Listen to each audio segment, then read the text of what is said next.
জীবন দিতে হয়, দেশে ইনসাফ কায়েমের জন্য যদি জীবন দিতে হয়, রক্ত দিতে হয়, ফাঁসির কাস্টে ঝুলতে হয়, সব কিছু করতে রাজি।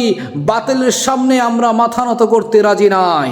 ওহে বাংলাদেশের কলিজার যুবক, আজকে একটা কথা স্পষ্ট শুনে নাও। ওসমান হাদি দুনিয়ার থেকে বিদায় হওয়ার একটাই কারণ, ওসমান হাদি ন্যায় আর ইনসাফের কথা বলেছিল।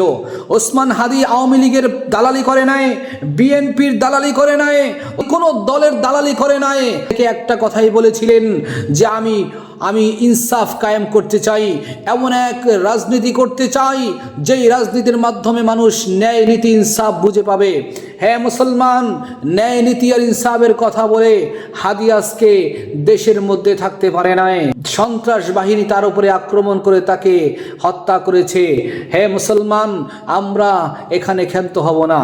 আমরা আমাদের শরীরের তাজা রক্তটুকু ইনসাফের জন্য ঢেলে দিতে চাই, আল কোরআনের পথে ঢেলে দিতে চাই, আল্লাহর জন্য ঢেলে দিতে চাই।